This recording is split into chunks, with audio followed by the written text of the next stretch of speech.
कि हर महिलाओं को जो भी दिक्कत होती थी, इतना मतलब खर्चे नहीं मतलब उठा पाते थे, तो उनके खर्चे के लिए यहाँ से मतलब मिले हैं 2100 रुपये मिलने लग रहे हैं। तो जो उन्होंने वादा किया था वो पूरा किया। असम पाओ बेटा। कितने रुपये देते हैं अभी? 1100। महिलाओं के आर्थिक सशक्तिकरण की दिशा में एक ऐतिहासिक कदम उठाते हुए हरियाणा सरकार द्वारा दीनदयाल लाडो लक्ष्मी योजना की शुरुआत की गई है, जिसके तहत गरीब महिलाओं को आगामी 1 नवंबर 2025 से 2100 रुपये मासिक आर्थिक सहायता प्रदान की जा रही है। 10 फरवरी 2026 को दीनदयाल लाडो लक्ष्मी योजना के तहत 9,22,452 महिला लाभार्थियों के बैंक खातों में सीधे 193 करोड़ रुपए ट्रांसफर किए गए।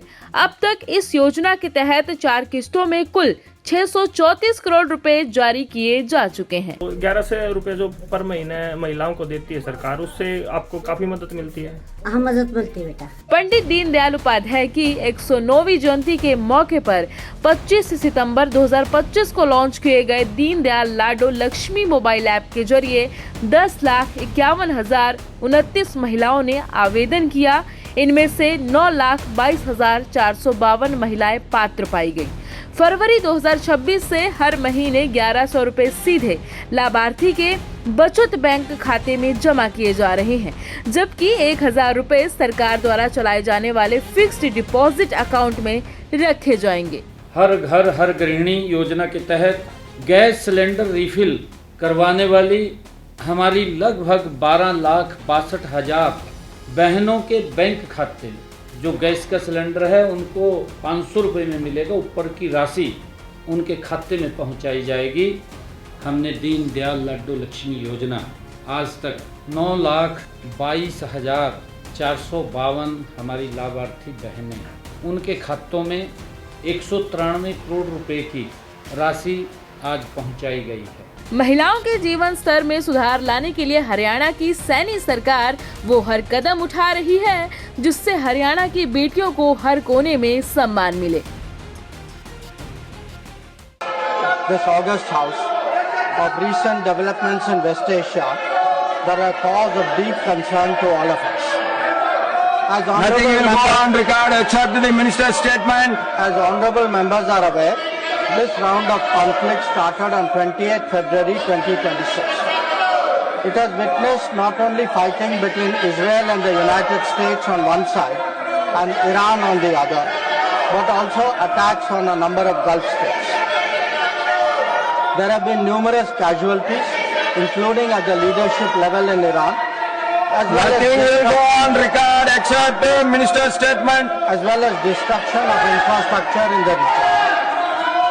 At the very outset, government had issued a statement on 28 February expressing its deep concern and urging all sides to exercise restraint, avoid escalation and prioritize the safety of civilians.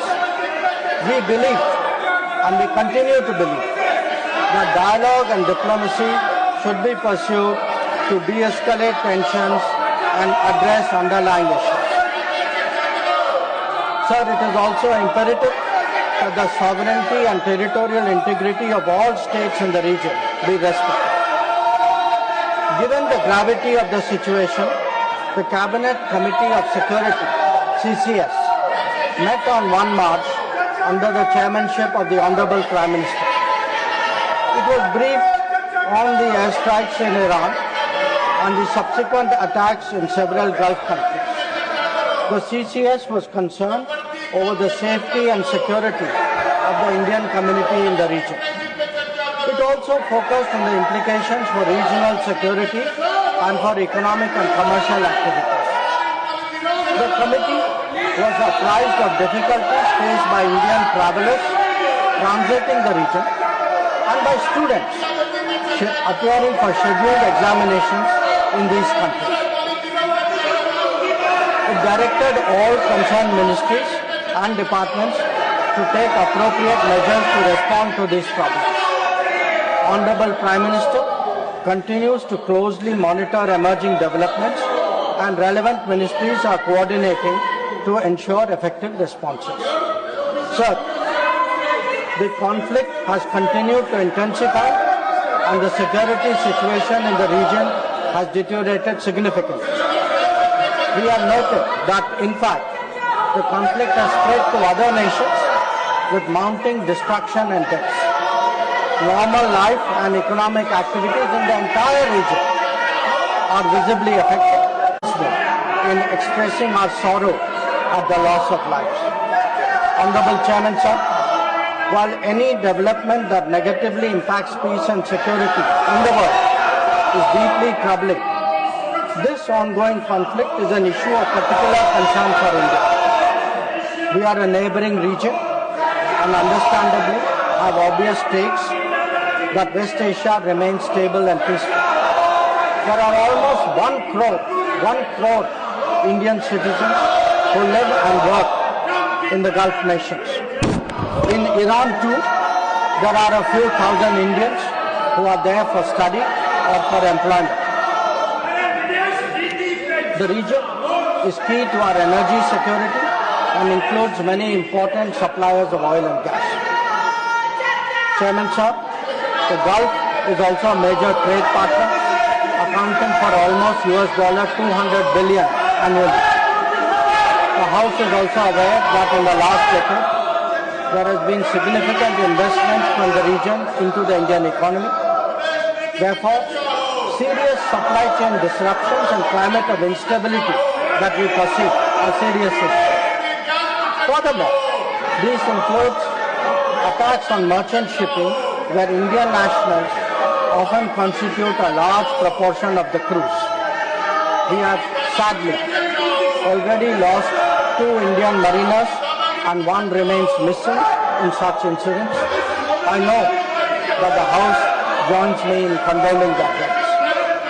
Honorable Chairman, sir, Government has been assessing the situation in West Asia continuously since the 12-day war in June 2025. We noted the indications of growing tension and cautioned the Indian community in Iran accordingly. On 5 January 2026, Indian nationals were advised by the Ministry of External Affairs to avoid non-essential travel to Iran.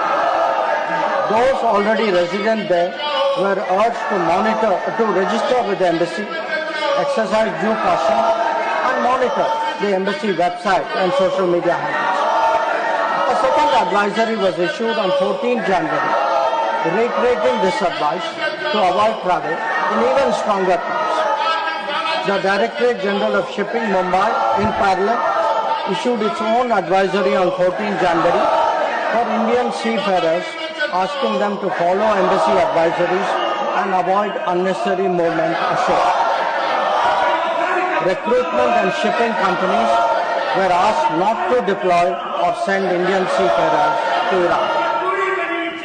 Sir, reflecting our assessment of the evolving situation, the Indian Embassy in Tehran issued another advisory on 14 February, urging Indian nationals, including students, pilgrims, business persons and tourists, to leave Iran by all available means of transport, including commercial flights. They were asked to contact the embassy for any assistance and provided with 24/7 helplines.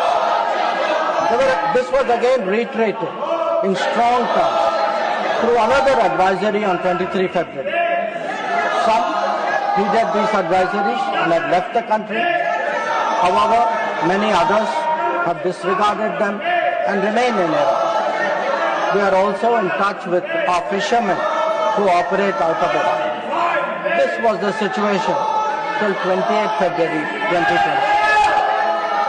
Once the conflict commenced, the Indian Embassy has facilitated the relocation of several Indian students in Tehran to places outside Tehran.